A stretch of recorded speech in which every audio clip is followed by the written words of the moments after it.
Eu quero fazer algumas considerações. A primeira é que é um prazer muito grande estar com vocês aqui, conhecer essa igreja.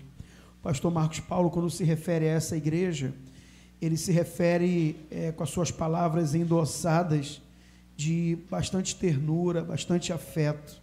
Quando ele fala, Ramala de Xerém, ele fala assim com sentimento de pai, com sentimento de realmente de um pastor que está à frente de um rebanho, à frente de pessoas, cuidando, não só aglomerando, não só aglutinando pessoas dentro de um espaço, mas também sentindo, né, a temperatura das demandas que é estar à frente de uma igreja. Eu, particularmente, eu tenho um apreço muito grande por pastores de igreja, não só porque eu pastoreio, mas porque o pastor de igreja, redobre a sua atenção, eu não tenho nenhum problema de aplicar alguns minutos a essa minha fala, fora do sermão, mas o pastor de igreja, ele é um malabarista das emoções, ele é um malabares das emoções. Às vezes ele está triste, ele está chateado, mas ele vem para a igreja dirigir o culto, ele vem para a igreja pregar. Às vezes o pastor ministra uma palavra e a ovelha ainda diz assim: pastor, que mensagem, como essa mensagem falou o meu coração, como eu estava esperando uma resposta de Deus. Mas só Deus sabe como estava o coração do pastor. Às vezes o pastor está enfrentando algumas demandas a nível profissional, familiar, do dia a dia, mas ele, quando chega na igreja e ele assume a tribuna, ele literalmente diz: Senhor, eu vou ministrar sobre esse povo, fala com esse povo através de mim. E muitas das vezes o pastor, ele não tem a resposta de Deus para ele, que ele queria ter, que ele precisa ter, mas ele é um instrumento para Deus responder às pessoas que estão ouvindo ele. O pastor é aquela pessoa que, se ele está bem ou mal, ele vai para o culto. A ovelha às vezes não, né? Hoje eu não estou a fim de ir para o culto, não estou bem para ir para o culto, eu vou ver aí uma Netflix, vou maratonar na Netflix, vou viajar um pouco nas redes sociais, vou dar um rolê, vou dar um passeio. O pastor não. O pastor, ele bem ou mal, ele vem para a igreja, né? E eu queria que você, nesse momento, aplaudisse o pastor Marcos Paulo.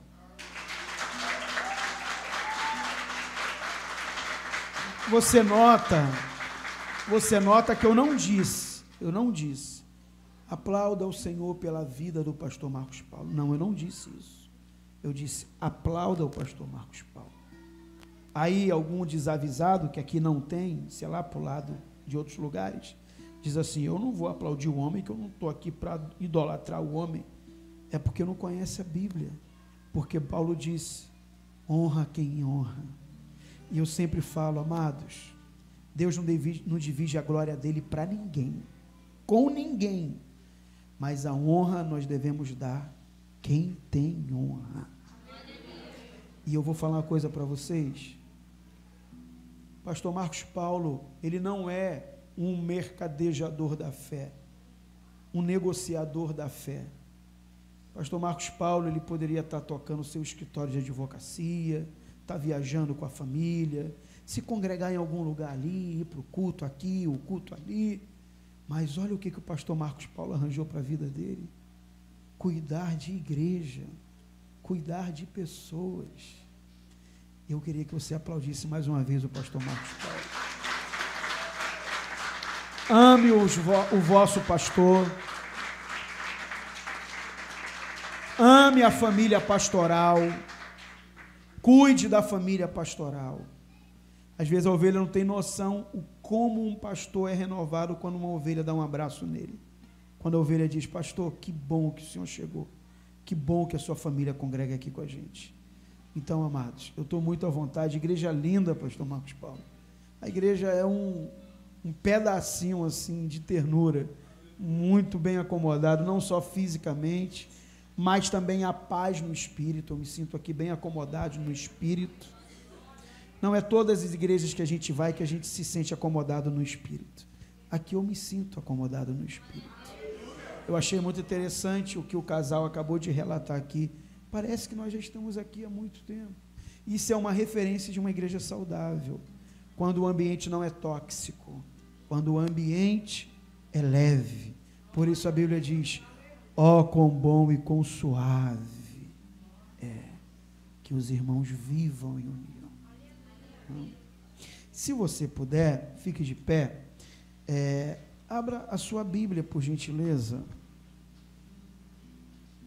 Eu vou sair correndo daqui. Infelizmente, hoje, o pastor Marcos Paulo não vai ter o prazer de pagar aquele jantar para mim, mas fica para próximo, aquela pizza, que eu vou sair correndo, que eu ainda vou pegar o meu culto, eu vou pregar ainda no meu culto, lá em Santa Cruz da Serra.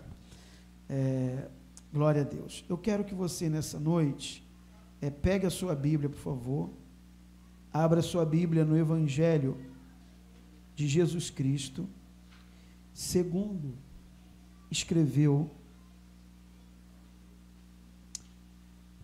Mateus,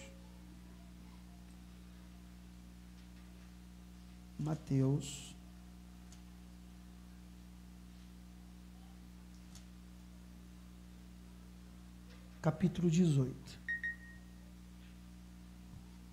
Enquanto você procura, eu não vou poder demorar muito, mas, dando tempo, eu vou ficar ali fora. Eu trouxe um livro que tem como tema Forjando Líderes. E esse livro, ele vem trazendo a biografia de Eliseu aos pés de Elias.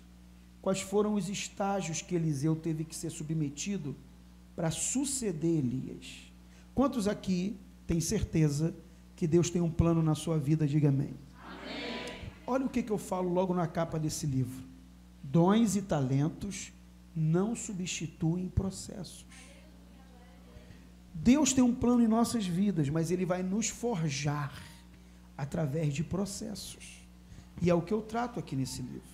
Um outro livro que eu tenho aqui tem como tema Precisa-se de servos.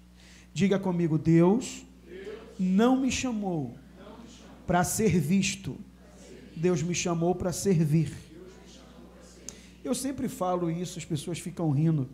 Nesses quase 20 anos pastoreando e quase 4 décadas como cristão, eu aceitei Jesus com 9 anos, graças a Deus eu nunca me desviei, minha vida foi toda dentro da igreja, mas eu nunca vi na igreja ninguém triste porque não pôde lavar o banheiro da igreja, ninguém triste porque não pôde varrer a igreja. As pessoas ficam tristes porque não tem cargos, não tem títulos, não tiveram acesso ao microfone para cantar ou para pregar, e elas ficam tristes. Não, eu vou sair dessa igreja porque eu não estou tendo um reconhecimento aqui. Vira para quem está no celular e diga assim: lugar de reconhecimento é no IML.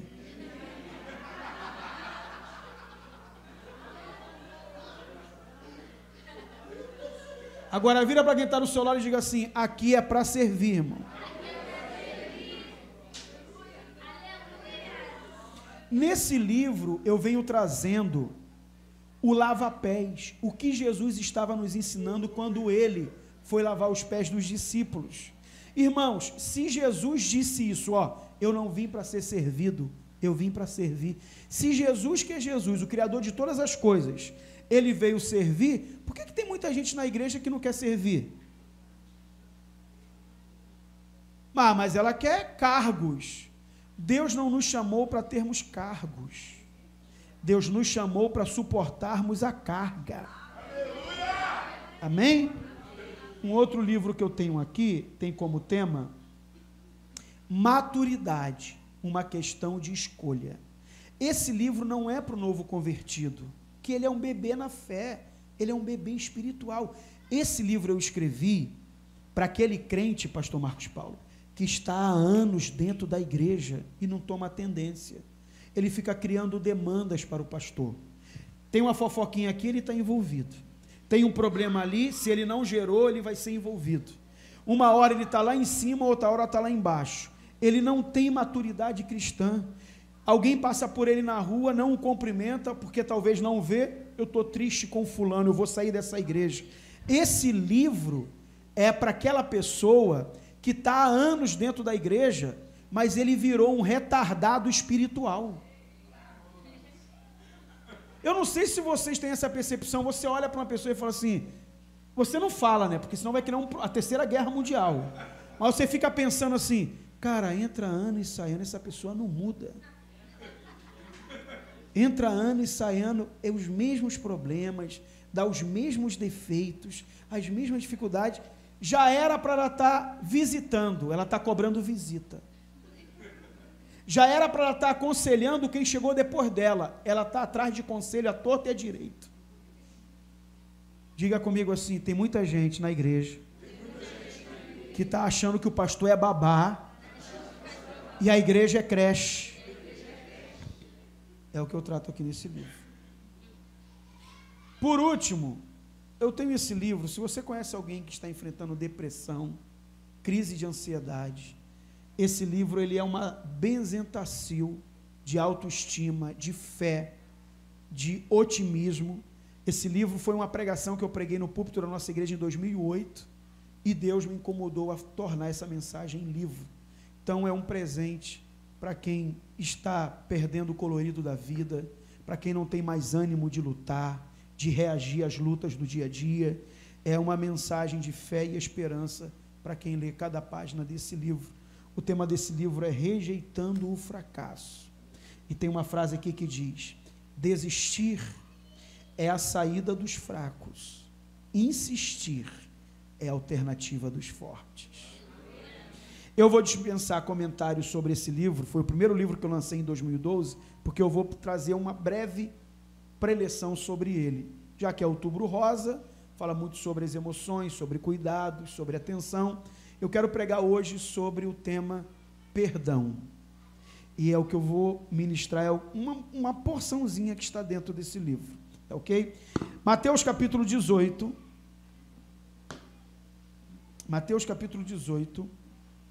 versículo de número 23. Pastor Marcos Paulo, quero voltar aqui com mais tempo, tá? Amém. Aí quando eu voltar aqui com mais tempo, a gente vai ganhar umas calorias, umas gordurinhas a mais. Aleluia. Maravilha. Diz assim a palavra de Deus: por isso o reino dos céus pode comparar-se a certo rei que quis fazer contas com os seus servos. Olha lá, presta atenção. Verso 24. E começando a fazer contas, foi-lhe apresentado um que lhe devia 10.000 talentos. Diga comigo, 10.000 talentos. E não tendo ele com o que pagar, o seu senhor mandou que ele e sua mulher e seus filhos fossem vendidos, com tudo quanto tinha, para que a dívida lhe fosse paga. Diga comigo, dívida tem que ser paga. Então aquele servo, prostrando-se, o reverenciava, dizendo: Senhor, seja generoso para comigo e tudo te pagarei. Então o senhor daquele servo, movido de íntima compaixão, soltou-o e perdoou-lhe a dívida. Diga comigo, dívida perdoada. Saindo, porém, aquele servo encontrou um dos seus conservos que lhe devia 100 dinheiros, ou 100 denários, e lançando mão dele, sufocava-o, dizendo: paga-me o que me deves. Então o companheiro, prostrando-se a seus pés, rogava-lhe, dizendo: seja generoso para comigo e tudo te pagarei. Ele, porém, não quis. Diga comigo, ele não quis. Diga, ele não quis perdoar, porque o perdão é uma decisão pessoal. Antes foi encerrá-lo na prisão, até que pagasse a dívida. Vendo, pois, os seus conservos o que aconteceu, ficaram muito tristes, e foram declarar ao seu senhor tudo o que se passara. Então o seu senhor, chamando a sua presença, disse-lhe: servo malvado, perdoei-te toda aquela dívida, porque me suplicaste de toda aquela dívida para ser perdoada. Não devias tu igualmente ter compaixão do teu companheiro, como eu também tive misericórdia de ti? E indignando-se o seu senhor, o entregou aos atormentadores, até que pagasse tudo o que devia. Verso 35, eu quero que você leia em alto e bom som, independente da versão que você tenha em posse, tá? A ideia é você realmente ler o versículo em alta voz. 1, 2, 3.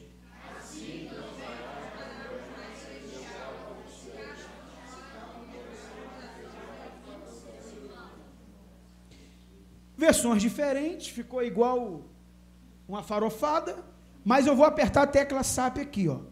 O que esse versículo 35 está dizendo é: se você perdoar o seu irmão, Deus te perdoa. Se você não perdoar teu irmão, Deus não te perdoa. Amém? Amém. Então vamos sentar.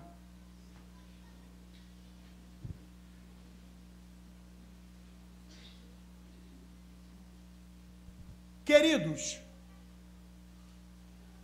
muitas pessoas estão dentro da igreja achando que pelo fato delas não viverem uma vida adúltera, cometendo adultério, ela vai para o céu, porque na mentalidade dela, o único pecado que vai tirá-la do céu e levá-la para o inferno é o adultério. Algumas pessoas acham que porque não fornicam, elas vão asseguradamente para o céu. Outras pessoas, porque não cometem o pecado da homossexualidade, ou porque não roubam, ou porque não xingam palavrões, ou porque não são um 7-1, não dá volta nos outros, eles acham que eles estão fora da rota do inferno e eles vão para o céu. A questão é que os pecados, a Bíblia vai dizer isso, o pecado, ele nos afasta de Deus. E o que é o pecado? Errar o alvo. A palavra pecado no original significa errar o alvo. E uma das maneiras também, além desses pecados que eu pontuei aqui, uma das maneiras também de pecarmos e não irmos para o céu, se nós não nos arrependermos e se nós não nos convertermos do nosso mau caminho, um dos maiores pecados que existe é o pecado da mágoa, é o pecado do ressentimento, é o pecado da omissão em perdoar. E quando nós falamos do perdão, e isso eu estudei de maneira pormenorizada em 2012, quando eu escrevi sobre o assunto, o perdão, ele não é um dogma de teologia, o perdão não é uma invencionice do pastor, o perdão não é uma opção para o cristão. Primeira coisa que eu quero falar para vocês aqui essa noite, é que vivermos em coletividade é uma fonte de prazer. Deus nos criou para sermos pessoas relacionais, para sermos pessoas sociáveis. Se você para analisar em Gênesis, Deus criou tudo pelo poder da palavra, amém ou não amém? Ô povo bom de Bíblia. Só que quando Deus vai criar o primeiro casal, a primeira família, Ele cria tanto Adão como Eva com o toque das suas mãos. Primeiro Ele cria Adão do barro, do pó. A palavra homem vem da definição humus, pó, barro. E quando Ele vai criar Eva, Ele tira Eva da costela de Adão. Então, nos dois exemplos, Deus vai criar o homem com o tato, a mão, com o toque. O que Deus estava nos ensinando? Ele criou o homem para o contato, a sensibilidade, para ser ativadas as emoções do homem. Aí depois, lá na frente, quem é pedagogo aqui, ou quem gosta de psicologia, vai compreender melhor isso, mas quem não é, também não precisa se formar para compreender o que eu vou falar aqui. Depois Piaget, Vygotsky, Skinner, Sigmund Freud, o próprio Jung, ele vai definir isso como motivação e reação. Como assim? Você vai motivar uma pessoa a externar sentimentos, porque o sentimento ele não acontece de maneira abrupta, o sentimento ele não nasce do nada, ninguém ama e odeia alguém da noite para o dia, não. Por isso que a palavra vai dizer em Provérbios 4:23, de tudo que se deve guardar, guarda o teu coração, porque dele procede as saídas da vida. Então, primeiro, Deus criou o homem, Deus criou o ser humano para se relacionar. Já foi mais do que constatado, psicologia comportamental. As pessoas que se relacionam, elas são pessoas mais felizes. Um abraço, um aperto de mão, dá uma descarga no corpo vindo do cérebro de substâncias químicas que são verdadeiras substâncias do prazer. Noradrenalina, endorfina, dopamina e tantos outros hormônios do prazer. Então, esse relacionamento, esse contato se faz muito bem. Só que o campo dos relacionamentos, além dele ser prazeroso, ele é muito perigoso. Por quê? Porque na medida que nós vamos nos relacionando com as pessoas, ou nós vamos magoar, ou nós vamos ser magoados. Quem aqui nunca magoou ninguém? Quem nunca foi magoado? Você foi magoado por uma parede? Por essa poltrona confortadíssima? Não. As pessoas, elas são decepcionáveis e são também decepcionantes. No decorrer da vida, independente de quem seja as pessoas que nós venhamos nos relacionarmos, seja a questão conjugal, questão fraterna, questão eclesiástica, congregacional, uma hora ou outra alguém vai te ferir, alguém vai te decepcionar, alguém vai frustrar as suas expectativas. Um grande pensador, ele disse o seguinte: não importa quão boa seja uma pessoa, em algum momento da caminhada com você, ela vai te frustrar, te ferir, te decepcionar, e você precisa estar preparado para perdoá-la, você precisa estar preparado para perdoar. Por quê? Porque o perdão é uma ferramenta que Deus nos deixou, para que nós não venhamos morrer antes do tempo. Por quê, pastor? Quem não perdoa morre antes do tempo? Isso já foi constatado pela ciência. Quando eu não perdoo, eu estou assinando um atestado de morte prematura. Porque quando eu perdoo, eu me permito a ter saúde, olha, física no corpo, espiritual no espírito e emocional nas emoções. Então não tem como essa realidade da tricotomia cristã, corpo, alma e espírito, ser saudável se nós não perdoarmos. Porque as pessoas não compreendem que, quando eu perdoo, não estou fazendo um benefício a priori para quem me feriu, para quem me magoou, para quem me maltratou, para quem me traumatizou. Eu, quando perdoo, estou fazendo um benefício imediato a mim. Por quê? Porque quando eu não perdoo, eu estou declarando que eu vou apodrecer a longo prazo. E quando se fala de mágoa e ressentimento, isso é igual uma ferrugem que vai corroendo o metal, o ferro. Isso é igual um cupim, você olha a madeira por fora, ela está linda, mas ela está começando a ser carcomida, a ficar oca por dentro, e você não vê. Assim é a pessoa que não perdoa. E quando nós lemos esse texto, nós estamos aqui lidando com uma palavra que não foi de Moisés, não foi de Paulo, não foi de Filipe, não foi de João e nem foi de Lucas. Essa palavra que Mateus está registrando, o próprio Jesus está ensinando a pedagogia do perdão. Então, olha como que Jesus é um exímio pedagogo, um professor por excelência. Para ele falar de perdão, ele vai usar uma parábola. Para quê? As parábolas serviam para confundir os fariseus, os escribas, os saduceus, e essa palavra encontrar um espaço, um ambiente no coração de quem estava ali para ouvir de fato as palavras de ensinamento de Jesus. Então a parábola era tipo uma mensagem decodificada. Para quê? Para os discípulos compreenderem e os inimigos, perseguidores de Jesus, ficarem mais enrolados do que papel higiênico. Então Jesus está contando aqui uma parábola. Olha como que Jesus, ele vai atingir a psique, a mente dos seus discípulos, dos seus ouvintes. Primeiro, para ele falar de perdão, ele vai falar de uma dívida. Aqui, ó, um certo senhor tinha seus servos e quis fazer prestação de contas. Quando ele fala de perdão e usa uma linguagem cambial, uma linguagem financeira, ele já está querendo nos ensinar algo muito interessante. Por quê?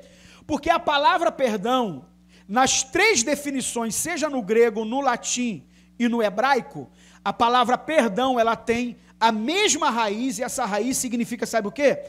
Cancelamento de dívidas. Então, ó, ele está falando sobre perdoar, ele está dizendo agora de dívida. Por que ele fala de dívida? Olha a outra sacada de Jesus. Porque quando alguém faz algo contra você, ele criou uma dívida com você. Você já viu alguém falar isso, e você talvez já tenha falado? A pessoa que te magoou, que te lesou emocionalmente, que te defraudou, o que a pessoa, quando ela está ferida, irada, ela está magoada, traumatizada, o que ela fala quando ela vai se referir ao seu desafeto? Olha o que ela fala. Fulano, esses olhos que a terra há de comer, enquanto eu não ver fulano pagar tudo o que me fez, eu não sossego. Por quê? Porque quando alguém fez algo contra você, que te feriu, ela abre uma conta com você, uma dívida. Por isso que Jesus está falando de dívida aqui. Jesus é maravilhoso, né? Extraordinário. Aí, olha o exemplo que Jesus dá. O primeiro que foi lá para prestar conta com esse senhor, devia 10.000 talentos. Diga comigo, 10.000 talentos. E aí, quando esse camarada viu que ele estava inadimplente, não é essa linguagem jurídica? Inadimplente. Esse camarada, ele fica doido. O texto vai dizer que ele começa a se humilhar, ele começa a suplicar, ele começa a pedir misericórdia, clemência, ele começa a pedir compreensão. Aí o que acontece? O Senhor fala assim, não, você está perdoado, pode ir embora. Mas agora você vai compreender o porquê que o texto ele destaca os 10.000 talentos e o porquê que esse camarada ficou desesperado, com medo de ser preso com a família. Porque no mundo antigo, quem se tornava um escravo? Quem? Ou quando ele era fugitivo de guerra, e eu falo isso no meu livro Precisa-se de Servos, quando ele era fugitivo de guerra, para ele não morrer na mão dos inimigos, ele se refugiava debaixo da tutela de quem tinha muita autoridade. Então ele ia se tornar um escravo para o resto da vida. Pela vida dele e dos seus entes queridos, para não morrer na mão dos inimigos, ele ia se tornar escravo. Segundo motivo que uma pessoa se tornava escravo e trabalhava até morrer, quando ele contraía uma dívida, que era o caso desse camarada aqui. Então ele ia trabalhar até pagar a dívida. Você se lembra quando o profeta morre? Que a viúva chega para o profeta e diz, meu marido era fiel a Deus, meu marido morreu e deixou dívida, e agora os credores vão vir buscar os meus filhos. Olha aí, deixou uma dívida, todo mundo vai virar escravo. Terceiro e último motivo no mundo antigo que uma pessoa se tornava escravo, quando ela nascia em um estado extremo, agudo de miséria. Para ele comer, para ele beber, para ele ter onde dormir, para ele se vestir, ele ia passar a vida toda trabalhando para alguém. Nesse caso aqui, esse camarada, ele ia ser preso, ele e toda a família, por não ter como pagar a dívida. Diga comigo assim, pastor, o que era 10.000 talentos naquela época, para esse camarada se humilhar tanto para ser perdoado? Sabe o que era 10.000 talentos naquela época? 350 toneladas de ouro maciço. Nem o número 1 da Forbes tem isso em patrimônio. Nem os donos de petróleo no Oriente Médio, de poços de petróleo, têm esse dinheiro. Nem o dono do Paris Saint-Germain, nem os acionistas dos maiores times de futebol da Europa, da Liga Europeia, têm esse dinheiro. Tu sabe o que são 350 toneladas de ouro maciço? Só para você ter uma ideia. Nesse contexto da história, o que era 10.000 talentos? Era 13 anos de impostos de toda a nação judaica. Era a carga tributária de toda a nação judaica por 13 anos. Tu tem noção disso? O cara ficou doido, ele falou, é agora que eu me arrebentei. Ou eu vou quebrar o coração dele para ele me perdoar, ou eu vou já agora, eu e minha família presos, ser escravo. Ele atinge o coração do Senhor, o Senhor fala, se levanta, está perdoado, vai embora. Ele sai todo serelepe, é o que a parábola está dizendo. Ele sai todo serelepe, vai embora. Lá na frente ele encontra um que lhe devia 100 denários. O cara acabou de ser perdoado de uma dívida de 10.000 talentos. O que era 100 denários? Era equivalente hoje, na moeda do real, 3 salários mínimos. O que o texto vai dizer? Ele pega aquele cara que está devendo 100 denários, ele acabou de ser perdoado lá atrás, e o texto vai dizer que ele começa a sufocar o cara, dizendo, me paga, tu vai me pagar, senão eu te mato, eu não vou perdoar a tua dívida.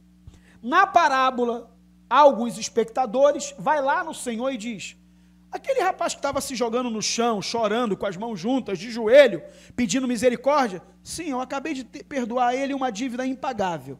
Pois é, ele está matando ali, quase matando um subalterno, um conservo. Sério? Chama ele aqui. Quando ele se apresenta ao Senhor da parábola, ele já recebe uma nomenclatura: servo malvado. Olha o que Deus diz.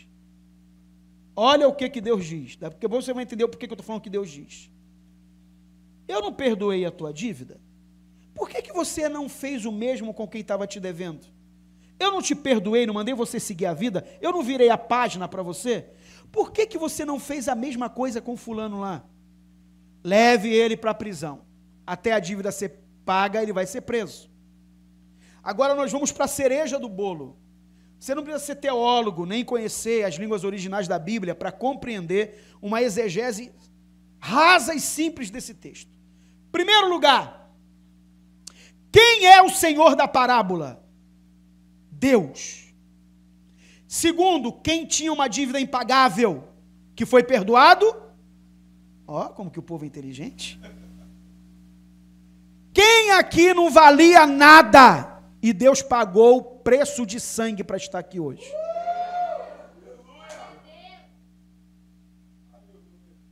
Porque eu costumo dizer que o reino de Deus é o maior depósito de reciclagem do universo. Deus pega e transforma, e muda, dá um destino. Eu costumo dizer, pastor Marcos Paulo, que Deus, ele forma, o diabo deforma, mas o Espírito Santo transforma. Escuta isso. Eu tinha uma dívida impagável. Há um hino antigo, que não é da época aqui dos mais novos, mas já fiquei sabendo que o senhor é da época retrô, da época da naftalina. O senhor é jurássico, eu fiquei sabendo. Há um hino antigo que o senhor sabe, que diz assim: se isso não for amor. Cara, esse não é uma poesia. Se isso não for amor. Eu não só sei cantar essa parte. Aí tem uma parte que diz: as andorinhas não cantam mais. Ele usa uma linguagem muito poética. Se eu não me engano, acho que era Vitorino Silva. Ah, você é velhinho também, né? Depois puxa no YouTube, se isso não for amor. Gente, eu e você, nós tínhamos essa dívida impagável.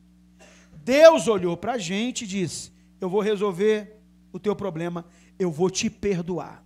Aí, nós somos perdoados. Quem aqui tem certeza que todos os teus pecados foi perdoado na cruz do Calvário, quando Jesus derramou o sangue dele? Dá um glória a Deus bem alto! Não é legal aí? Tá bacana? Só que no decorrer da nossa caminhada, alguém vai ser falso com a gente.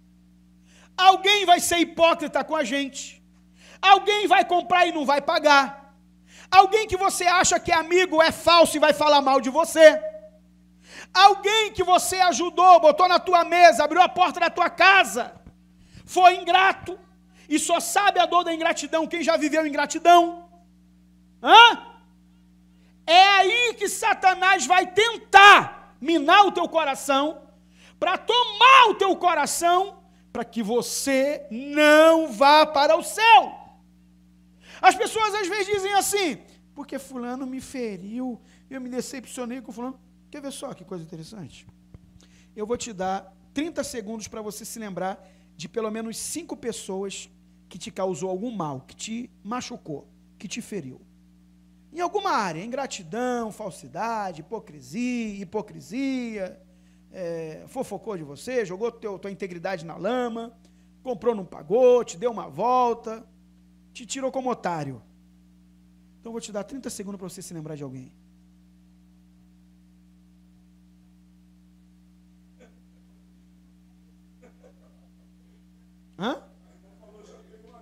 Já tem uma lista.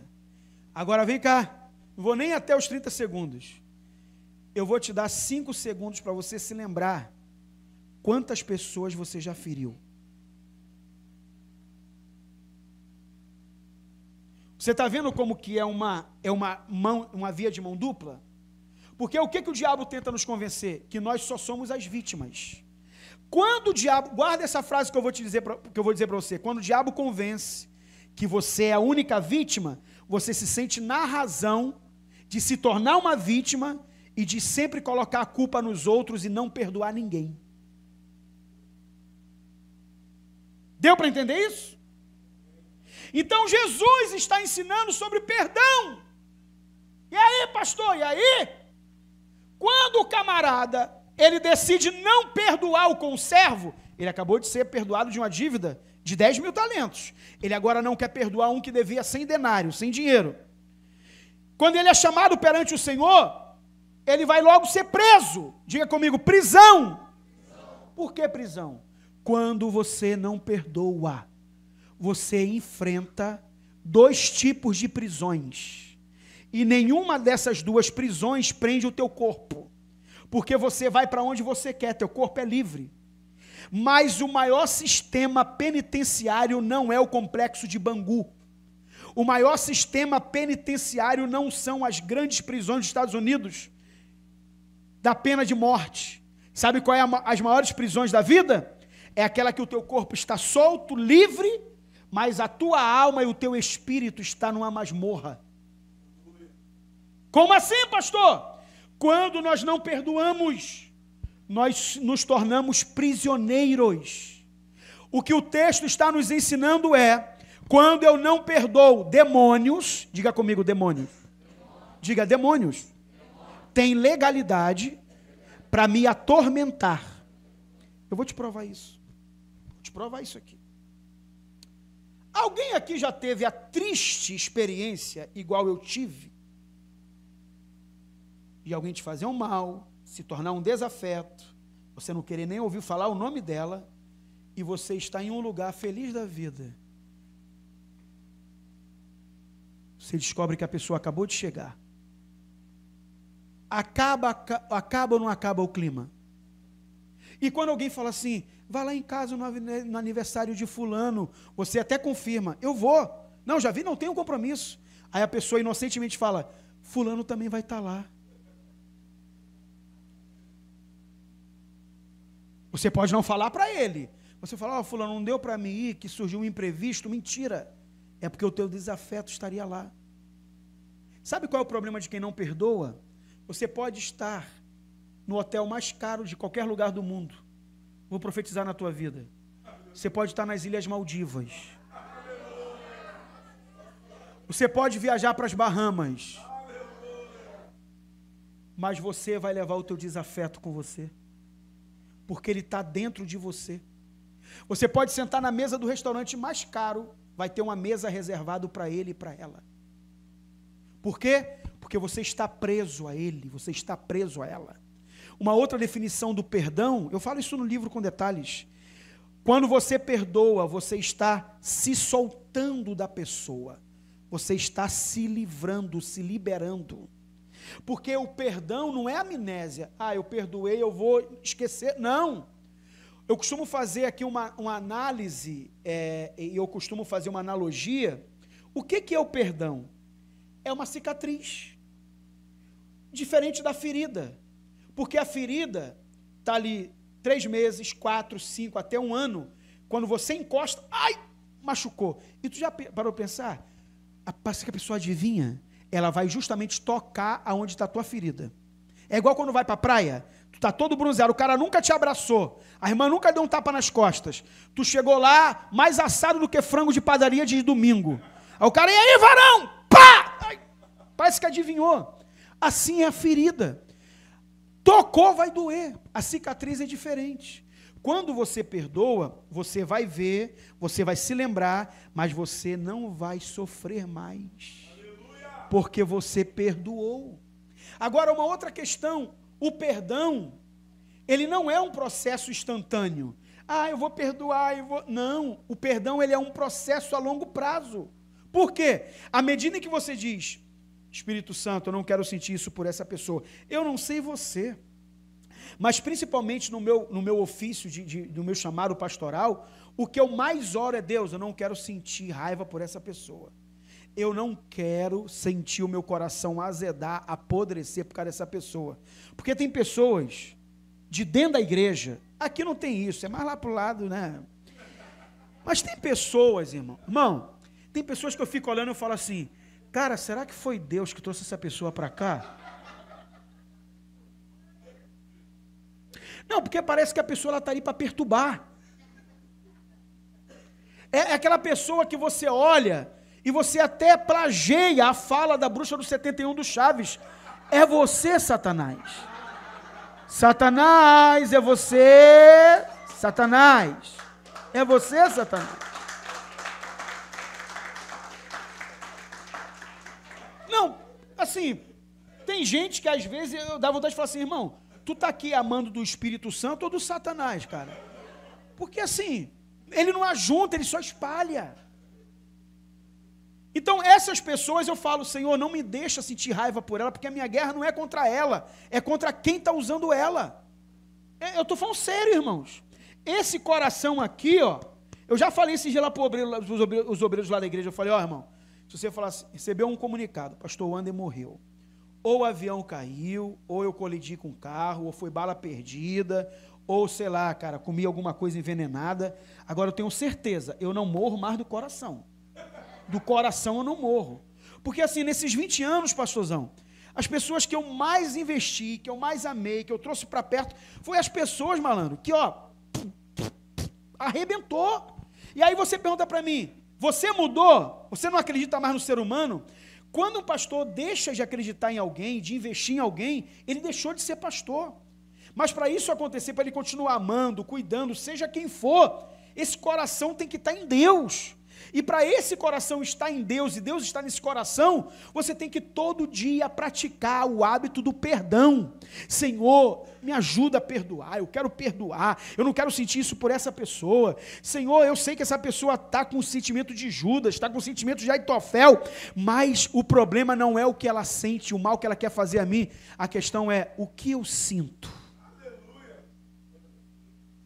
Vira para quem está do seu lado e diga, se o Espírito Santo domina o teu coração, meu irmão, o teu coração não terá espaço para mágoa e para ressentimento.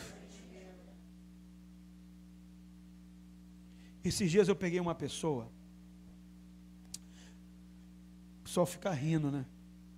Esses dias eu peguei uma pessoa, falei, irmão, vem cá, vem aqui na sala que eu quero trocar uma ideia contigo. Falei, irmão, esses dias, assim mesmo, esses dias, eu tive uma vontade tão grande, cara, de dar um soco no meio do teu nariz. Que isso, pastor? Falei, não, eu tive vontade, cara. Esse Adão Mirim que há em mim, por que Adão Mirim? Porque se eu fosse da altura dele, seria o Adão normal. Um Adão Mirim, porque eu sou pequenininho. Esse Adão, esse velho homem que há em mim, tem horas que fala assim, ele está te fazendo de otário. Ele está achando que tu está acreditando nele. Ele acha que tu não está vendo os passos mal dele. Falei, mas deixa eu falar uma coisa para você. Você não vai me tirar do sério. Porque a minha guerra não é contra você. A minha guerra é quem está em você. Aí ele falou, que isso, pastor? Mas quem está em mim é o Espírito Santo. Não é não. O Espírito Santo não fica de fofoquinha, não fica, eu comecei, não fica fazendo isso. O Espírito Santo, rapaz, é Deus. E Deus não vai lutar contra a obra dele. Agora deixa eu falar uma coisa para você aqui, meu irmão. Eu não vou orar para Deus te matar, não. Eu vou orar para Deus te alejar.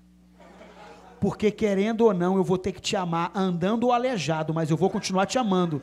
Qual é, pastor? O senhor brinca muito. Eu falei, não estou brincando não, irmão. Eu estou falando sério, porque eu já estou por aqui contigo, cara. E eu não vou orar, não. Eu estou falando aqui contigo. Porque quando a gente quer resolver problema, a gente olha olho no olho. Qual é o problema das pessoas dentro da igreja? Que elas querem espiritualizar o que não é espiritual. Está tendo problema com alguém da igreja? Marca para bater um papo. Chama para conversar. Não fica, porque fulano está fazendo isso, porque fulano fez... Não, meu irmão, o problema é com quem? É com A? Então não vai falar para B, não vai comentar com B, vai resolver o teu problema com A.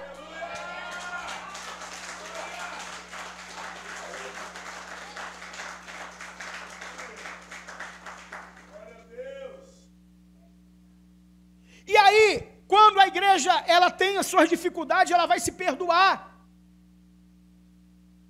Por quê? Porque só há manifestação do Espírito Santo se houver perdão entre as pessoas, rapaz.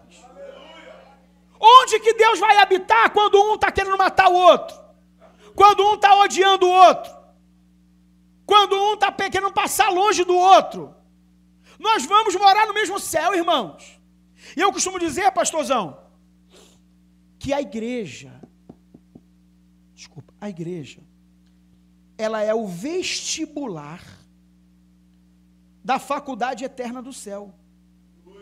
Meu irmão, se tu não consegue conviver com esse atribulado aqui na igreja, com essa filha de Jesus Cristo, como que você vai para o céu? Como que é isso? Lá no céu, e ela está vindo a 1 quilômetro de distância, vou bater minha asinha, vou vir para cá. Tu acha que vai ser assim? Tu acha que vai ser assim? Aqui, irmão, aqui. Não, tem gente que não quer, né? Vai pegar a auréola, vou dar um teco daqui mesmo. Tá! Pá! Meu irmão, ó, igreja tem problemas. Igreja tem pessoas difíceis. Igrejas tem pessoas atribuladas. Igrejas tem pessoas endemoniadas também, irmão. Mas o carnal nunca vai superar o espiritual.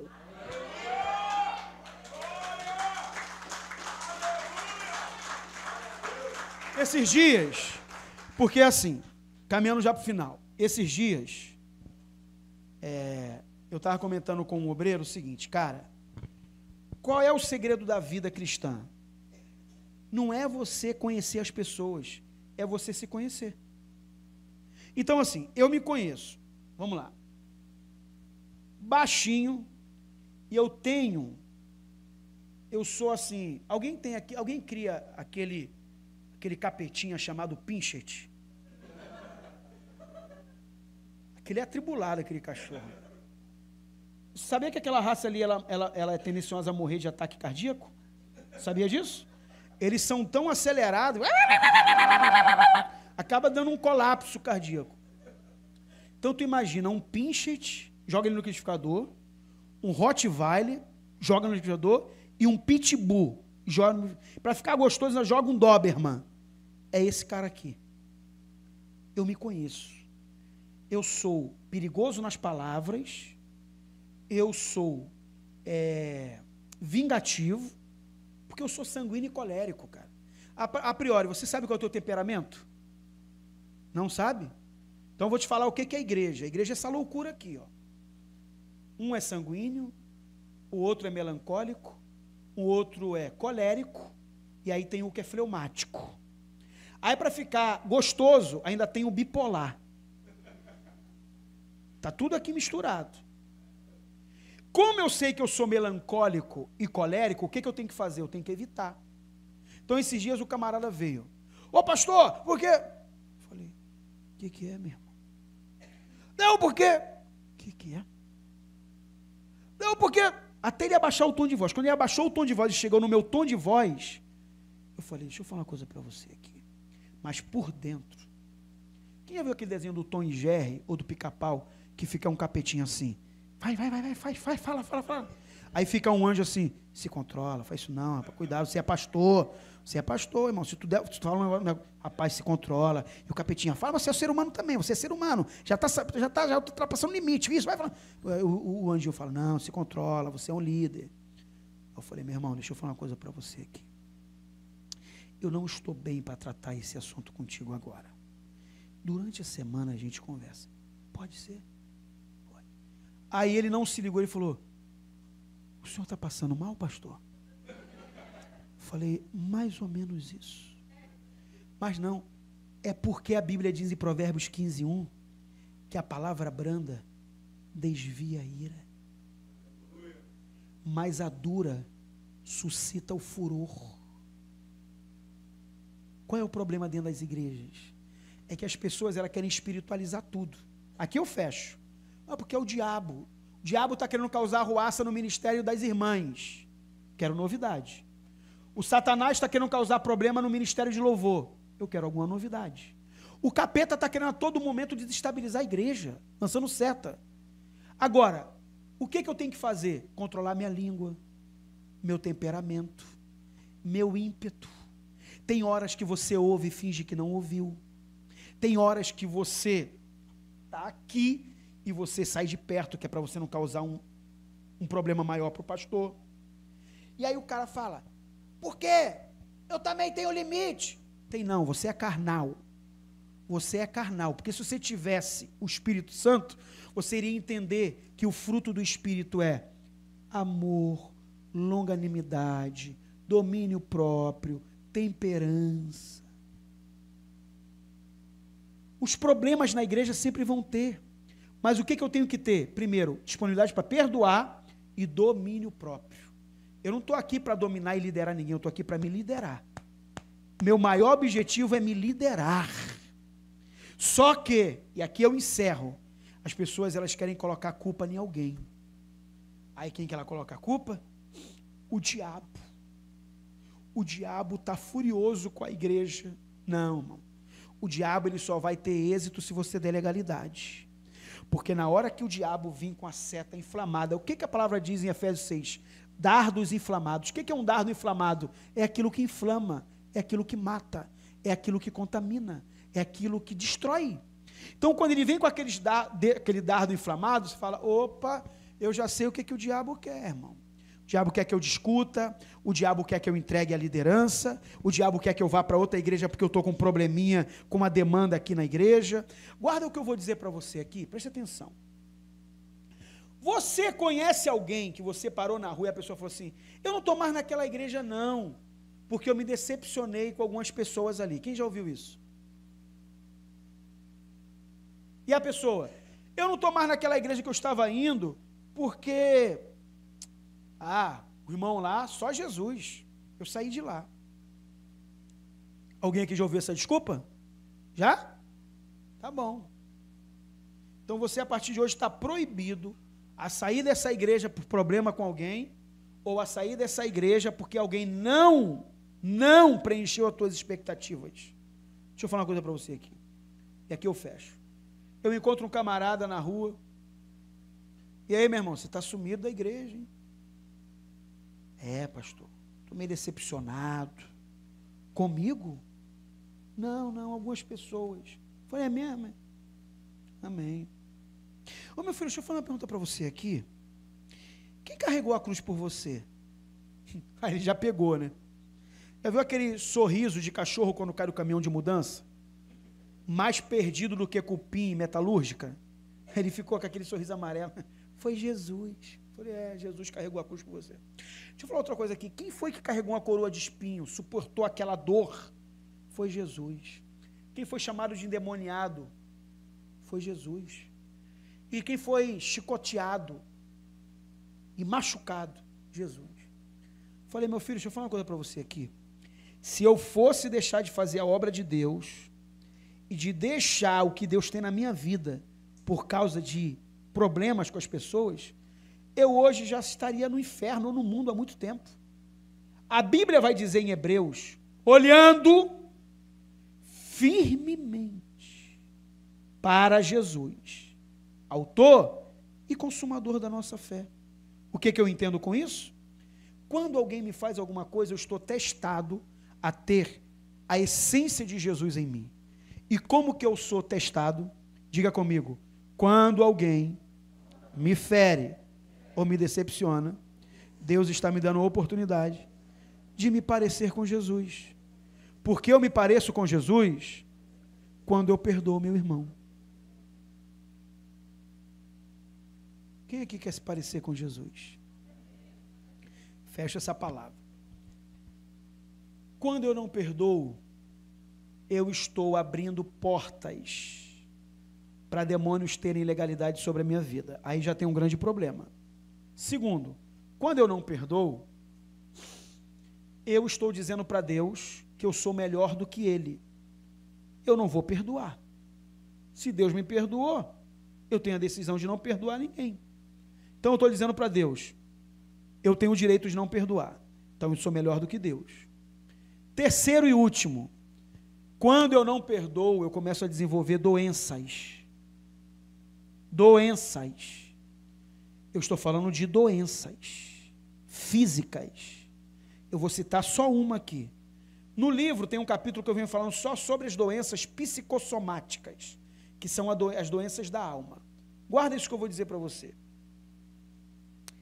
Quando você ouve o nome de alguém que te fez o mal, ou você está em um lugar que aquele alguém chegou, ou está antes de você, olha o que acontece. Isso aqui é ciências. Teu coração começa a palpitar, crise de ansiedade. Tuas pálpebras dilatam, e você começa a suar frio, ficar estressado. Por quê? Naquele momento que você descobriu que o teu desafeto, a pessoa que te feriu, te fez mal, está ali, ou chegou, o teu cérebro vai dar uma descarga de cortisol e adrenalina. O cortisol e adrenalina, quando você está em movimento físico, numa academia, correndo, praticando esporte, ele é bom. Por quê? Somente a adrenalina, ela é a substância que potencializa o teu poder de reação. Por exemplo, alguém fala, corre que o pitbull soltou da corrente, meu irmão, tu vai pular um muro. Quando passar o perigo, você vai olhar e falar assim, cara, como que eu pulei esse muro? Foi o cortisol e a adrenalina que deu para você a sensação de perigo e de proteção.